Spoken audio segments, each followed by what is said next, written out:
Kota Makassar kembali bersinar dengan meraih penghargaan Adipura yang diserahkan oleh Kementerian Lingkungan Hidup dan Kehutanan beberapa waktu lalu. Dengan meraih penghargaan Adipura ini menjadi bukti bahwa kerja keras pemerintah Kota Makassar telah terlihat dengan cara mewujudkan Kota Makassar yang bersih dan asri. Nah, penghargaan Adipura ini kemudian yang akan kita bahas dalam episode kali ini, seperti apa proses, kemudian juga cerita di balik penghargaan ini sendiri akan kita bahas bersama narasumber kita pada hari ini. Jadi jangan kemana-mana, tetap di Bapeda Corner bersama saya Elsa Dawi.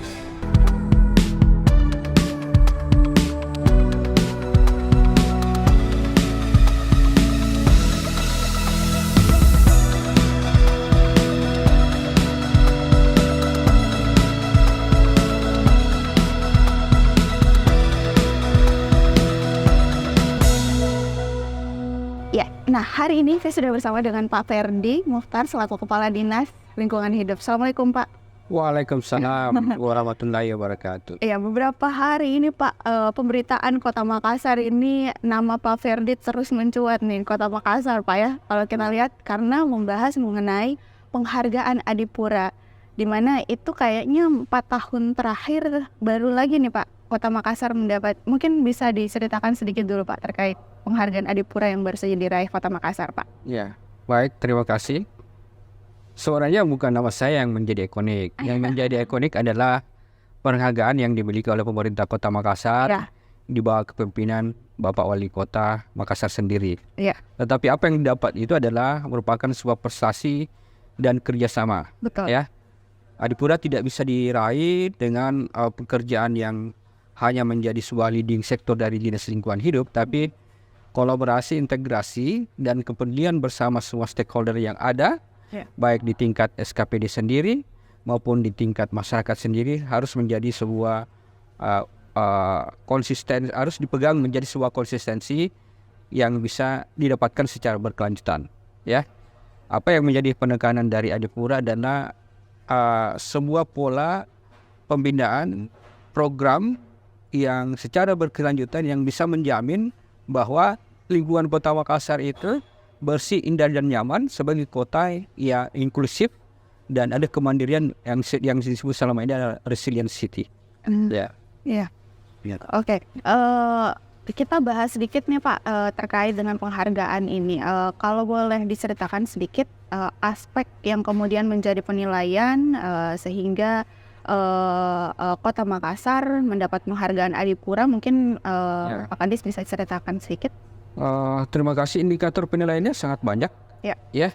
Untuk level Kota Makassar sendiri masuk dalam sebuah level kompetisi kota metropolitan. Ya, yang menjadi indikator kota metropolitan kan memang kriteria penilaiannya betul sangat selektif dan tahapan-tahapan menuju ke penghargaan Adipura juga itu membutuhkan proses yang panjang. Ya, mulai misalnya kita melihat seberapa besar pengelolaan TPA sendiri, ya, yang bisa menjamin bahwa pengelolaan TPA yang awalnya sistem open dumping dengan keluarnya peraturan terbaru mewajibkan bahwa pengelolaan TPA itu harus kontrol landfill. Ya, kontrol landfill penanganannya harus dilakukan misalnya aktivitas penimbunan secara harian setiap 7 hari dalam bentuk cover soil, yang kemudian aspek penanganan penentuan yang mana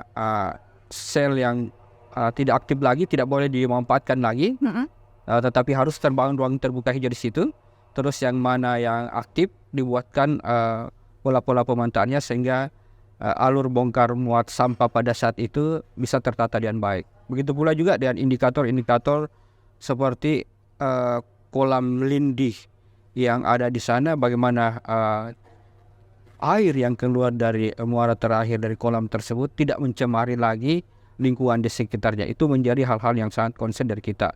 Di samping juga untuk bagian dari kepedulian kita terhadap emisi gas rumah kaca, di sana ada potensi gas metan.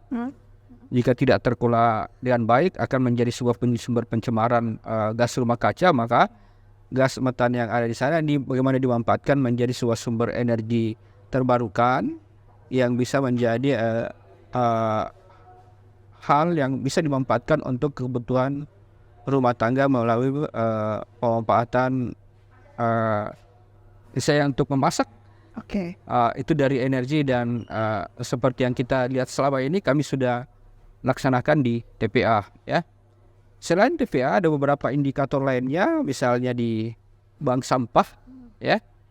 Seberapa besar program-program bank sampah yang ada di Kota Makassar menerapkan konsep 3R, reduce, reuse, dan recycle. Ya. Kemudian juga kita melihat ada potensi-potensi bank sampah unit, ada kurang lebih 1076 bank sampah unit, dan berapa persentase total pemilahan sampahnya, proses daur ulangnya, sehingga betul-betul bisa bermanfaat dan menjadi sumber ekonomi yang potensial di masyarakat. Hal-hal itu semua menjadi bahan penilaian. Di lain pihak juga tim Adipura menilai apa yang terjadi di pasar. Jangan sampai pasar-pasar tradisional ini yang kelihatannya tidak bagus, agak jorok. Misalnya pada saat kita masuk penuh dengan genangan air yang menyebabkan bau amis, semua itu semua menjadi indikator penilaian Adipura. Dan alhamdulillah pasar-pasar yang menjadi sumber penilaian selama ini sesuai dengan standar kriteria yang telah ditetapkan penilaian Adipura, misalnya memiliki tempat sampah pilah yang ada di sana. Yang kemudian aktivitas pengolahan sampah-sampah yang ada di sana, misalnya sampah-sampah basahnya bisa diolah menjadi sumber-sumber kompos yang potensial untuk bisa menguraikan sampah di sekitar pasar tersebut, yang kemudian pengolahan ruang terbuka hijaunya. Begitupun juga drainase, jangan sampai ada terjadi genangan drainase, otomatis menjadi sumber penyakit yang tidak bisa ditolerir untuk di tingkat pasar sendiri. Di samping juga itu mereka sangat konsen seberapa besar kontribusi ruang terbuka hijau di Kota Makassar dan melihat hutan kotanya. Hutan kota representatif yang sangat bagus baik di Unhas dan di kantor gubernur, yang kemudian pembinaan dari taman kota sendiri. Ini yang betul-betul menjadi suatu hal yang sangat konsen dan menjadi keseriusan pemerintah pusat agar taman kota yang dulunya sangat bagus dimunculkan kembali, karena itu menjadi tempat suasana rekreasi yang sangat bagus bagi masyarakat kita dan yang kemudian juga menjadi sumber oksigen dari proses pembakaran karbon dioksida dari kendaraan bermotor. Nah, ini hal yang sangat konsen. Di samping itu juga beberapa sekolah yang sudah harus mengaktifkan program sekolah adiwiyata. Yang dilihat secara keseluruhan di sana adalah juga terkait dengan apa sudah terjadi pemilihan sampahnya. Bagaimana kebersihan sekolah sendiri dari sisi toiletnya. Ya, ini kita ajarkan bahwa ternyata di toilet itu hal-hal yang kurang menjadi kepekaan selama ini adalah misalnya toiletnya pasti sifatnya toilet basah. Yang menjadi rekomendasi adalah toilet kering, ada tempat tisunya, di situ juga harus ada tempat sampah pilahnya. Hal yang sama juga di sektor kesehatan menjadi hal yang sangat menarik, dan penilaian di rumah sakit, baik di rumah sakit daya maupun di puskesmas yang ada ya. Dan penekanan yang dilihat adalah pengolahan limbah betigahnya. Bagaimana proses pengolahan limbah betiga itu pada saat apakah betul-betul sesuai dengan standar yang ada, dan yang menjemput limbah betiganya itu sudah tersertifikasi atau tidak. Itu hal-hal yang sangat prinsipil dinilai oleh tim Adipura. Begitupun juga sampah pilahnya bukan 2 atau 3, harus 5. Wah, ya? Jadi bertambah banyak lagi. Ya, harus 5. Itu semua kriteria, dan alhamdulillah atas kerjasama semua dari semua SKPD yang ada, kriteria-kriteria tersebut kita dapat raih dengan bobot penilaian yang tinggi. Yang menjadi permasalahan kenapa misalnya kita tidak dapat Piala Adipura, padahal sebelumnya di tahun-tahun sebelumnya pernah Kota Makassar menghadapkan Piala Adipura 3 kali berturut-turut sampai kepada Piala Adipura ASEAN. Ya, ternyata ketika masuk dalam Dewan Adipura, ada yang dibutuhkan adalah konsistensi dari pembinaan.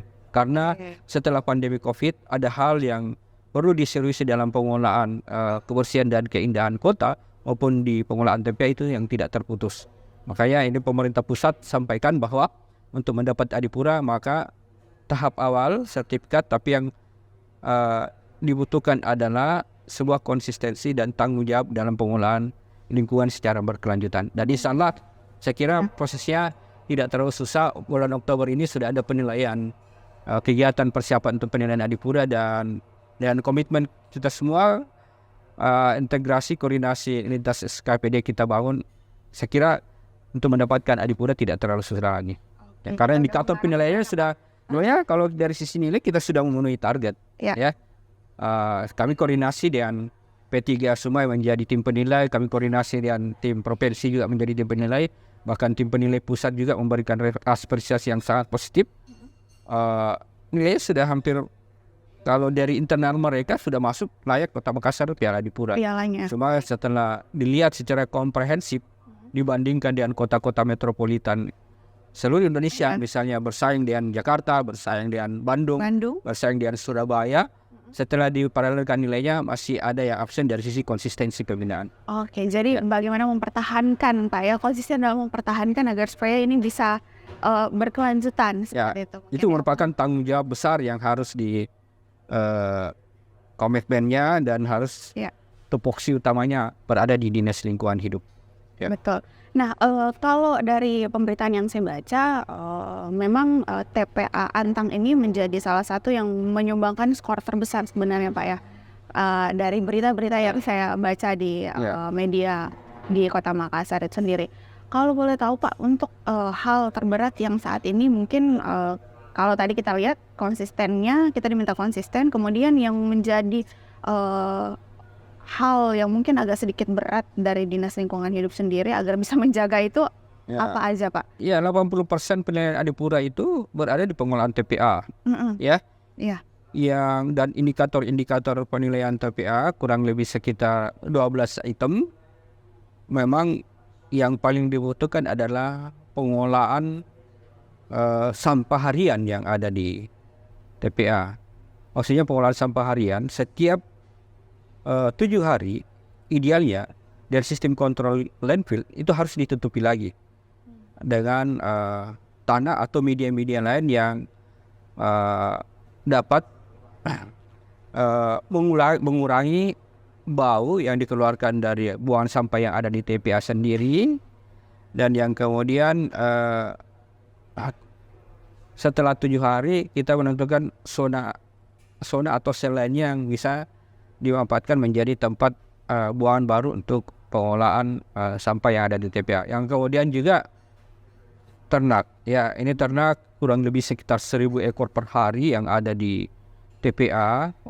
Itu menjadi titik konsen kita, sehingga kami akan sampaikan kepada masyarakat yang ada di sana bahwa ketika PSL sudah mulai beroperasi, maka sampah yang ada di TPA yang menjadi sumber makanan sehari-harinya oleh ternak yang ada di TPA itu tidak ada lagi, ya. Dan 2 tahun, saya kira 1 tahun kemudian PSL pelan-pelan sudah beroperasi, maka pengolahan ternak juga seharusnya sekarang sudah diperhatikan oleh pemilik warga, pemilik sapi yang ada di TPA. Nah, itu yang menjadi titik konsen dari indikator-indikator penilaian Adipura. Hal-hal yang lainnya misalnya pengolahan kompos, kita sudah produksi kompos harian, terus pengolahan saluran drainasenya juga sudah ada, pengolahan kolam lindihnya juga kita betul-betul intens melihat jangan sampai ada saluran lindih yang keluar yang sifatnya beracun, itu membahayakan air di sekitar lokasi di TPA. Oke. Kalau kita bicara masalah TPA Ansam, ini boleh di-update sedikit nggak Pak? Tadi saya sejujurnya tidak tahu seperti apa saat ini kondisi di TPA Antang itu, apakah memang seperti yang dibicarakan masyarakat bahwa tumpukan sampahnya seperti apa? Mungkin Pak Kadis bisa mendeskripsikan saat ini kondisi dari TPA Antang itu sudah mulai membaik jauh dari yang dulu-dulunya Pak? Ya, di TPA Antang sendiri yang kurang lebih sekitar 19 hektar memang sudah over capacity. Ya. Dan pada awalnya saya masuk di TPA sekitar 1 tahun yang lalu, saya melihat gunungan sampah yang kurang lebih 50 meter ke atas. Mobil-mobil armada sampah itu semuanya membuang di pintu gerbang TPA yang berdekatan dengan masjid. Itu risikonya sangat berat karena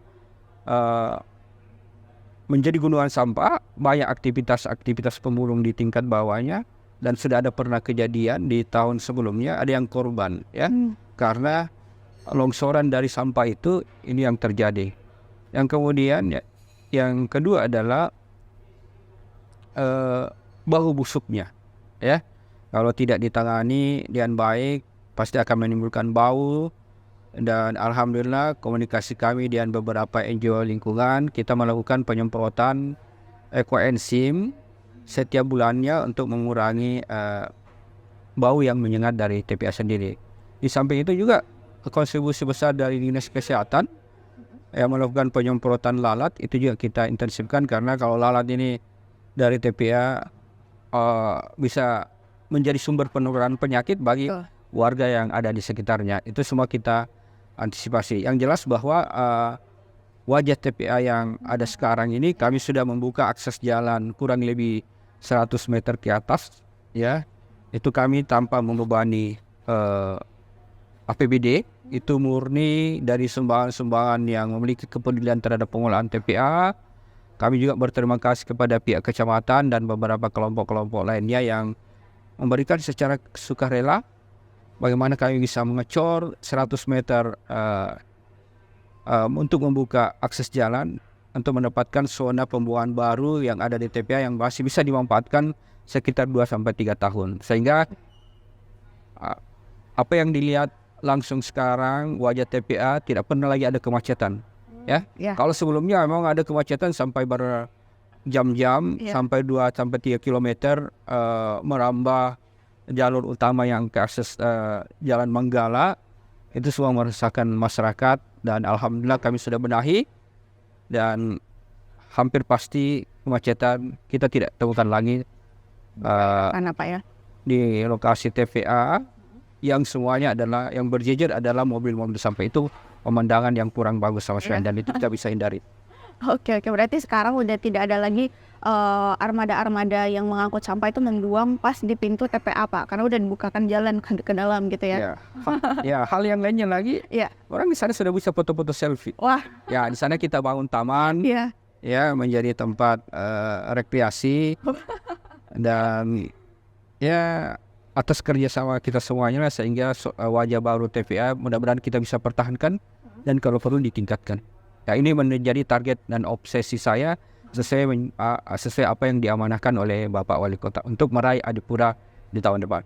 Wow, ini luar biasa sekali nih. Nanti kita akan kawal bersama-sama, masyarakat mungkin bisa bersama-sama melihat bagaimana nanti progresnya, bagaimana pemerintah Kota Makassar mempertahankan ya sampai akhirnya bisa meraih kembali Piala Adipura. Saya masih membahas sedikit nih Pak mengenai sampah, mumpung karena kita masih di tema ini. Kalau boleh tahu mungkin bisa disampaikan juga terkait sampah-sampah yang ada di Kota Makassar ini didominasi sampah apa yang paling banyak, dan kemudian sumbernya dari mana Pak? Ya, yang baik, yang paling banyak adalah sampah rumah tangga, dan sumbernya dari rumah tangga sendiri sebagai bagian dari sektor hulu. Dan target kita sepelan-pelan kita sosialisasikan ke masyarakat agar sudah mulai memilah sampah dari rumah, ya. Botol-botol plastiknya, kertas-kertasnya silahkan memanfaatkan bank sampah yang ada di sana, dan kita buatkan aplikasinya. Masyarakat sudah tinggal melihat aplikasi, sudah bisa melaporkan secara langsung dengan bank sampah induk. Nanti dilakukan penjemputan oleh bank sampah unit ke lokasi untuk dilakukan segera penimbangan. Nah, memang yang paling banyak yang masuk ke TPA masih didominasi oleh sampah organik, ya. Nah, kita kampanyekan terus-menerus melalui bank-bank sampah yang ada untuk memanfaatkan sampah-sampah organik ini menjadi sumber kompos dan budidaya maggot. Selebihnya sampah-sampah kertas, sampah-sampah plastik itu dapat dilakukan dengan penimbangan pemilahan sampah melalui bank sampah yang ada, dan itu semua hal-hal yang sangat bernilai ekonomis. Kontribusinya masih sangat rendah, tapi kami tidak pernah pesimis. Kami menggandeng beberapa NGO, misalnya Electronic Waste, ya, untuk memberikan edukasi tentang bahaya dari sampah elektronik sendiri. Dan insya Allah mudah-mudahan tahun ini kita bisa realisasikan pemungutan sampah elektronik. Misalnya kalau ada perabot-perabot di rumah, dari barang-barang elektronik, misalnya kulkas yang tidak termanfaatkan, dan hal-hal lainnya sifatnya barang-barang elektronik, bisa dijemput dan itu bisa kita hitung kembali berapa nilainya untuk bisa dikalkulasi, dan semuanya bisa menjadi uang.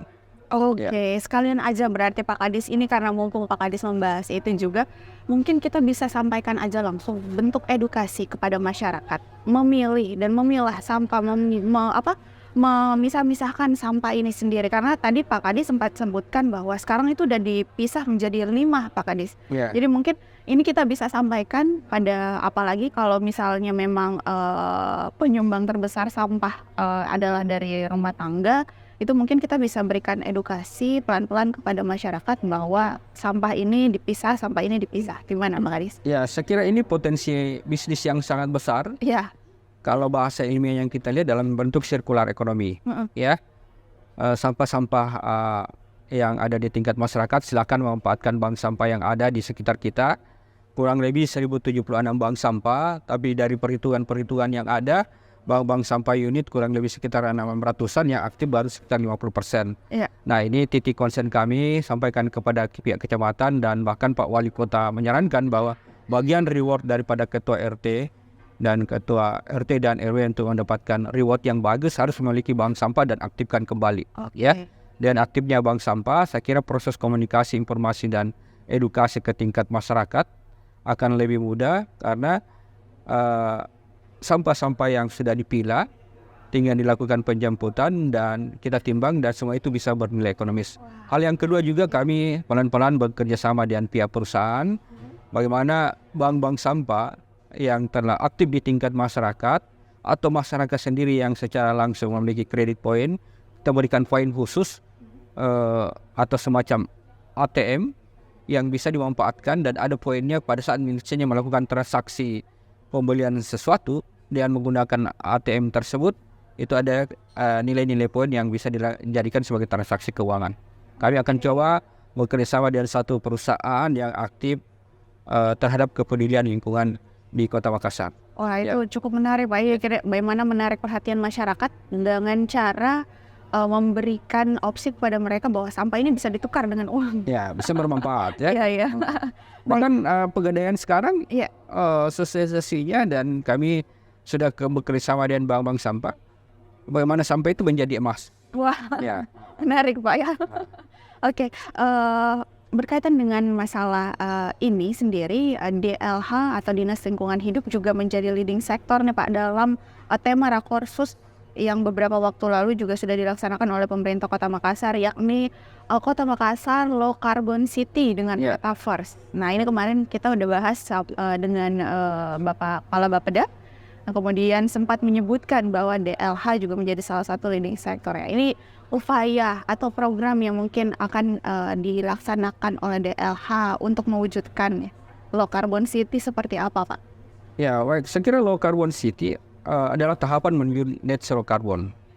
Dan satu hal yang sangat positif yang disampaikan bahwa Pak Wali Kota dan harus dikhususkan, bagaimana perilaku efisiensi energi harus dimulai dari individu, ya. Misalnya menggunakan segala sesuatu yang sifatnya mengurangi penggunaan bahan bakar fosil, ya. Di tingkat implementasinya, kami menyusun program kerjasama dengan Departemen State of Amerika, Kedutaan Besar Amerika yang berkedudukan di Washington, National Science Foundation, dari gabungan beberapa universitas yang ada di mereka, Penn State University, Colorado University, ITB, dan UGM. Kami membuat pilot project pengelolaan Low Carbon City di 3 lorong wisata yang ada di Kota Makassar dengan memanfaatkan sinar matahari. Kita pasang instalasi panel surya, dan dari situ kita bisa hitung berapa efisiensi energi yang bisa dimanfaatkan dan berapa pengurangan biaya dari bahan bakar fosil yang digunakan selama ini. Bahan bakar fosil yang digunakan selama ini pada saat misalnya menggunakan alat pembangkit listrik yang menggunakan mesin bensin atau solar, ketika diganti oleh panel surya, ada 2 manfaatnya. Yang pertama, sifatnya secara otomatis adalah low carbon city, ya, karena tidak menggunakan bahan bakar fosil lagi, yang kemudian lebih efisien dan lebih ekonomis. Itu yang kalian kira, dan insya Allah proyeknya akan running sekitar 1 bulan kemudian. Tahap-tahap penyusunan proposal, pelaporan ke National Science Foundation ke Amerika bersama tim ahlinya sudah diterima, dan insya Allah identifikasi di tingkat masyarakat untuk 3 lorong wisata juga sudah siap semua, tinggal bekerja tahapan implementasinya dan modelnya nanti. Kita keterkaitan dengan metaverse, saya kira tahap awal yang kita akan lakukan adalah pengembangan sistem Internet of Things. Kita akan menghitung berapa input output energi yang masuk dengan menggunakan teknologi panel surya.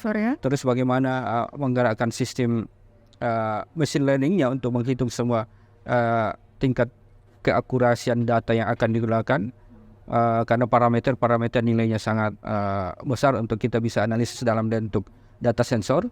Terakhir adalah pengembangan sistem artificial intelligence untuk bisa tanpa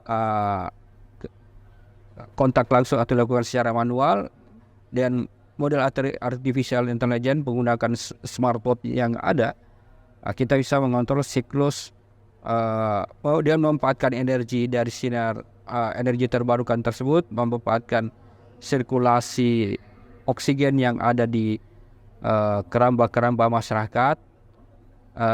Sistemnya nanti sistem mobile phone, ya. Jadi sirkulasi makanannya misalnya kepada usaha ternak ikannya atau budidaya ikannya atau kerambahnya, cukup dengan menggunakan model artificial intelligence, peningkatan produksi yang bisa tercapai, peningkatan efisiensi dari sisi tenaga kerja kita bisa laksanakan untuk 3 lokasi di Kota Makassar. Oke, jadi uji cobanya di 3 lokasi dulu ini Pak ya. Semoga kedepannya bisa secara menyeluruh. Tapi untuk kesiapan dari DLH sendiri melihat kondisi masyarakat saat ini terkait dengan low carbon city yang kemudian akan kita tuju nanti ini, gimana Pak? Kondisi masyarakat kita udah siapkah dengan low carbon city ini atau gimana? Semuanya ada tahapannya, ya, harus diselesaikan secara intensif, ya. Tetapi harus dimulai dari praktek-praktek pengelolaan lingkungan yang baik dan keberpihakan efisiensi penggunaan bahan bakar fosil.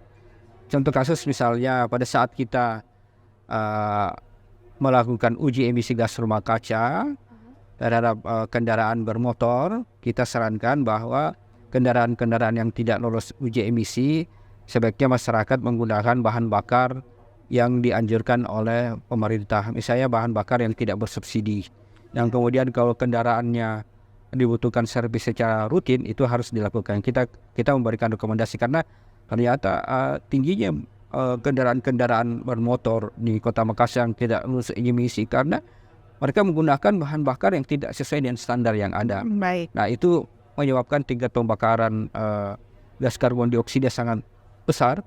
Otomatis keberpihakan terhadap low carbon city akan mengalami proses yang lambat. Nah, kalau mereka serius, mereka sadar bahwa kendaraan saya menggunakan bahan bakar yang dianjurkan, selama ini terus rutinitas melakukan servis kendaraan, saya kira contoh yang sangat konkret kepedulian terhadap low carbon city. Oke, berarti memang semudah dan sesimpel itu Pak ya, kita berkontribusi untuk Kota Makassar. Jadi cukup dengan menyesuaikan, memakai bahan bakar yang sesuai dengan standar dan anjuran dari pemerintah Kota Makassar. Ya, salah satu contohnya. Iya, baik.